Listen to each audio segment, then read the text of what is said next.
Hello मेरे प्यारे दोस्तों, welcome back to your course what. And thank you so much कि आप लोग नंबर 4 पार्ट तक देख रहे हैं। क्यों देख रहे हैं मुझे मालूम है, क्योंकि आपको कुछ एक्स्ट्रा देना है, आपको कुछ एक्स्ट्रा सीखना है। That's why you are watching this video. So let's begin our part number 4, the course which is what.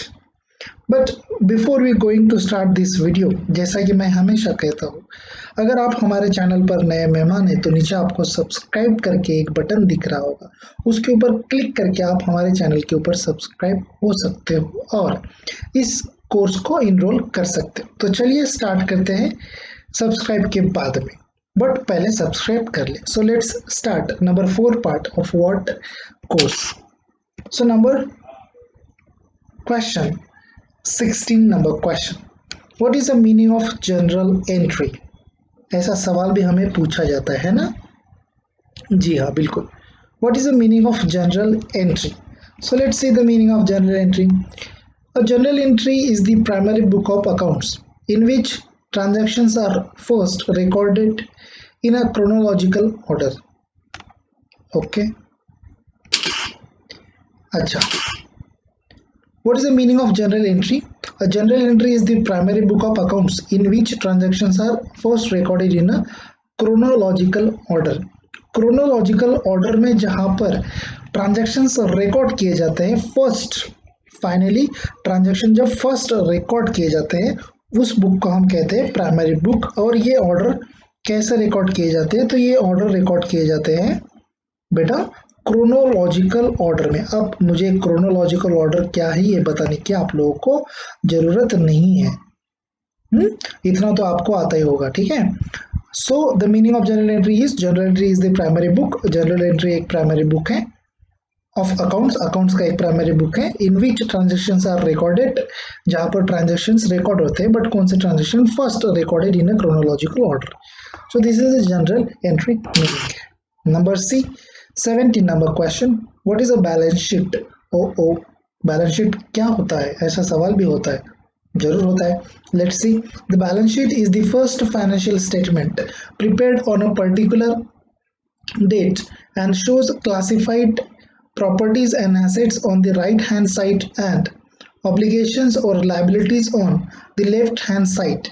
Balance sheet is the blueprint of any organization.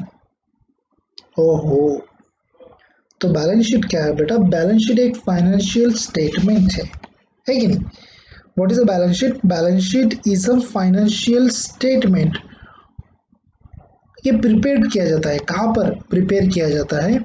On a particular date. कब prepare किया जाता है? On a particular date. जैसे कि हम particular date कहते हैं 31 मार्च, 31 दिसंबर, end of the year. So balance sheet is the financial statement, financial document prepare on a particular date and shows, और वो शो करता है हमारे, क्या शो करता है बेटा? एंड शोज या फिर classified properties and assets on the right hand side. Properties and assets हमारा क्लासिफाइड करता है, शो करता है राइट हैंड साइड पे, और liabilities and the liabilities on the left hand side. Obligations और लाइबिलिटीज कहाँ पर शो करता है? लेफ्ट हैंड साइड पे शो करता है। So this is the balance sheet. In general cases balance sheet is the blueprint of any organisation. अगर आपको ऐसा सवाल पूछा गया है कि what is the balance sheet, sir the balance sheet is the financial statement which shows the assets and liabilities of the assets and liabilities of the company. It's just a simple answer there. What is I am said? The balance sheet is the financial statement which shows the assets and liabilities of the company. Simple. या फिर extra बताना चाहते हो तो ऐसे बता सकते हो, balance sheet is the financial statement prepared on a particular date and shows classified properties and assets on the right hand side and obligations और liabilities on the left hand side. Balance sheet is the blueprint of any organisation. So let's see the number 18 question. चलिए, अभी तक अगर आपने subscribe नहीं किया तो subscribe कर दे, लाइक नहीं किया है तो लाइक कर दे, अगर अच्छा लगा है तो ही लाइक करे, ठीक है। Number 18 question, what is a trial balance? तो चलिए, ट्रायल बैलेंस क्या होता है? Trial balance is the heart of business. क्या बात है यार, trial balance is the heart of business. It is the summary of business activities Multiple entries in various accounts will be make a ledger. Taking all the ledger's balances and presenting them in a single worksheet as on a particular date is a trial balance. ओहो, तो trial balance क्या होता है? कोई भी business का heart होता है। क्या होता है बेटा? ऐसे आंसर दीजिए, बहुत अच्छा इंप्रेशन पड़ता है। ठीक है, सामने वाले ने सवाल पूछा कि what is a trial balance, so give him the answer where, sir trial balance is the heart of the business, it is the summary of business activities, multiple entries in various accounts will be make a ledger sir, taking all the ledgers balances and presenting them in a single worksheet as on a particular date is a trial balance. So simple. चलिए आप समझ लेते हैं बेटा, है कि नहीं? Sir अच्छे से तो आपने बिल्कुल मस्त डेफिनेशन तो बताई सर, बट एक्सप्लेन भी करना पड़ता है ना।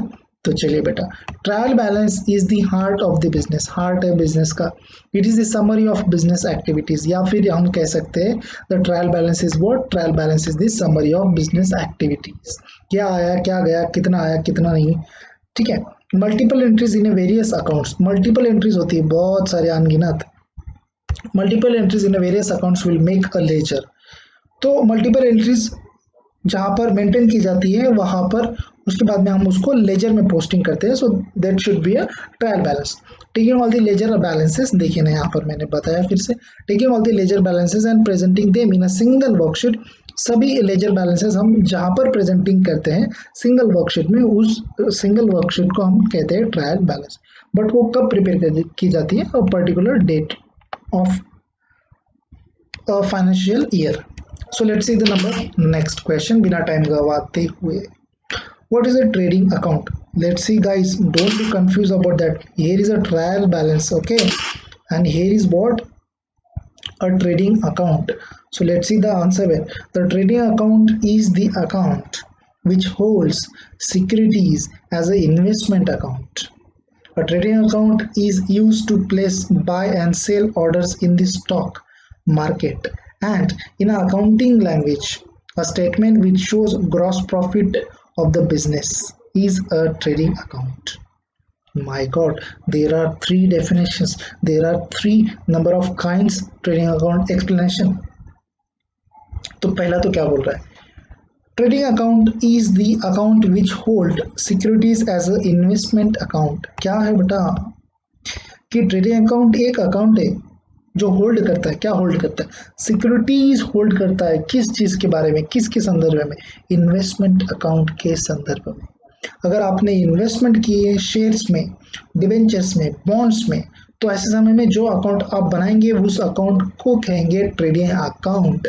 डिमैट अकाउंट होता है ना बेटा, यस एग्जैक्टली, डिमैट अकाउंट होता है, वैसे ही ट्रेडिंग अकाउंट होता है जहां पर हम सेल और बाय करते हैं हमारे शेयर्स को, हमारे बॉन्ड्स को, हमारे डिबेंचर्स को, and this debentures, this shares and this bonds are consider in one word which is a securities, उसको कहते हैं बेटा सिक्योरिटीज। ठीक है, so trading account is the account which hold securities as a investment account. Next देखेंगे, a trading account is used to place buy, okay, a trading account is used to place buy and sell orders in the stock market। देखिए ना, वही मैंने अभी बताया आप लोगों को कि वैसा एक अकाउंट होता है जहां पर हम लोग बाय और सेल करेंगे, तो वही अकाउंट होता है ट्रेडिंग अकाउंट। कहां पर? स्टॉक मार्केट में, इन्वेस्टमेंट बैंकिंग के ऊपर। एंड इन अकाउंटिंग लैंग्वेज, अगर अकाउंटिंग लैंग्वेज में हम लोग देखेंगे तो this is just a statement which shows a gross profit of the business in trading account. ये एक स्टेटमेंट होता है जो शो करता है gross profit. So this is called a trading account. Let's see the number next question, number 20। So this is the question on front of. What is a profit and loss account? हमने देखा balance sheet, अब देखते हैं profit and loss account. Okay, answer will, profit and loss account also called income statement. कई बंदों को ये पता नहीं होगा, कई बंदों को पता होगा, अच्छी बात है। So profit and loss account also called income statement. This account और statement has summarised the revenue and expenses and ascertain the profit oblique loss for a specified accounting period. It is also representing the changes in the owner's equities between two successive periods. Oh, सवाल पूछ लिया सामने वाले ने, कह देना है sir profit and loss account is a financial statement and this is also called the income statement under the profit and loss account. We summarize, or the statement has summarized the revenue and expenses and ascertain the profit and losses for a specified accounting period. या फिर it is also representing the changes in the owners equity between two successive period. चलिए इतना तो हम लोगों ने धड़ाधड़ करके उसको कह दिया, धड़ाधड़ है कि नहीं, फटाफट करके उसको कह दिया। बट अगर मैं आपको यहाँ पर एक्सप्लेन करना चाहता हूँ, तो चाहता हूँ मतलब क्या करना ही पड़ेगा यार, profit and loss account also called income statement. तो प्रॉफिट एंड लॉस अकाउंट क्या है बेटा, एक इनकम स्टेटमेंट है, उसी को हम इनकम स्टेटमेंट कहते हैं, जहाँ पर इनकम अर्न होती है, जहाँ पर एक्सपेंसेस अर्न होते हैं। और जी ये एक्सपेंसेस अर्न और इनकम अर्न जहाँ पर होती है वहाँ पर हम लोग मेंटेन करते हैं, तो वो मेंटेन वाला बुक कौन सा होता है, वो होता है profit and loss account. This account और स्टेटमेंट हैज समराइज्ड, और ये अकाउंट और ये स्टेटमेंट क्या करता है बेटा, समराइज्ड करने का काम करता है। तो समराइज्ड क्या कर रहा है, तो let's see, has summarised the revenue and expenses and ascertain, या फिर प्रॉफिट हो सकता है या फिर लॉस हो सकता है, for a specified accounting period, for a specified accounting period, for a specified accounting period. मैं फिर से बोल रहा हूँ, for a specified accounting period. जितना अकाउंटिंग पीरियड फाइनेंशियल ईयर में आप लोगों का बिजनेस चला, उतनी ही केस में ये समराइज करेगा आपके रेवेन्यू, आपके एक्सपेंसेस, आपका प्रॉफिट, आपका लॉस को। So it is also representing the changes in the owner's equity between two successive period.